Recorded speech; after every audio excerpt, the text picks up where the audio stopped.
आणि यापूर्वी आमच्या अनेक वक्त्यांनी सांगितलं की ईव्हीएमचं गोड बंगाल कुठून सुरू झालं। काँग्रेसच्या काळापासून ह्या ईव्हीएमला सुरुवात झाली।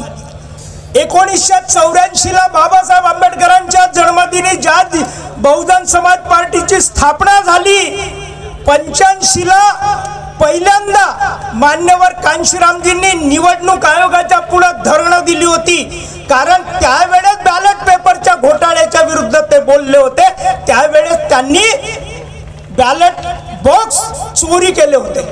मित्रांनो, जसं यांच्या लक्षात आलं की बहुजन समाज हा आता संघटित झाला आहे आणि आम्हाला पर्याय द्यायला लागला आहे, तेव्हा यांचे धाबे दण आणले।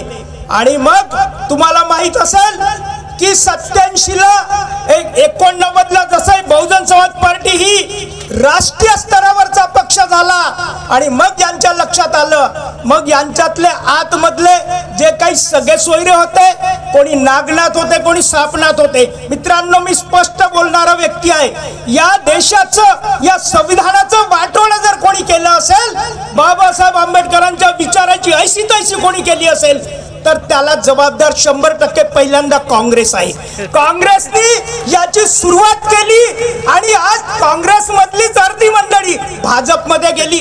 भाजप आणि काँग्रेसमध्ये 1% काही अंतर नाही। भाजप काँग्रेस हे चोर चोर मौसरे भाई आतून सर्व आहेत। कालचे इकडे उद्याला तिकडे जातात आणि म्हणून तुम्हाला पर्याय द्यायचा असेल, ईव्हीएम हटवूनच काही होणार नाही। ईव्हीएम उद्या हटलं, मग तुम्ही काय करणार? कुणाला मत देणार? का रोड करी आणि त्याच्यानंतर पर्याय नाही देणार का तुम्ही? फुले शाहू आंबेडकरांची लोक आहोत आम्ही, निळा झेंडा आमचा आहे आणि बाबासाहेबांचं संविधान बाबासाहेबांची बच्ची वाचवू शकते। आणि हे जर वाचवायचं असेल तर संविधानाला राबवणारी मंडळी राष्ट्रीय स्तरावर काँग्रेस भाजपनी याची अशी तशी या देशाची ही केलेली आहे आणि तिसऱ्या क्रमांकाचा राष्ट्रीय पक्ष बहुजन समाज पार्टी आहे। मित्रांनो, मी इथं काही प्रचार करायला आलेलो नाही, परंतु जे सत्य आहे ते मानलं पाहिजे आणि जर ते नाही मानलं तर मग चोर चोर मौसरे भाई एकत्र येतील। कालचे इकडे आमदार झाले, खासदार झाले, खोके घेऊन इकडे तिकडे जातील आणि मग तुम्हाला पुन्हा नवीन पद्धतीने गुलाम बनवायला पुढे येतील। आता संविधानाचं सुवर्ण महोत्सवी वर्ष सुरू आहे, स्वर्ण महोत्सवी वर्ष सुरू आहे, पण भारतीय संविधानाच्या स्वर्ण महोत्सवी वर्षाचा आता कुठेही तुम्हाला दिसत नाही। याचं कारण असं आहे की संविधान विरोधी सरकार आणि संविधान विरोधी सरकार, मग तो मोदी असो। मित्रांनो, आता विरोधी पक्षाचे बोललेत, तुम्ही कोणी थांबवलेलं नाही।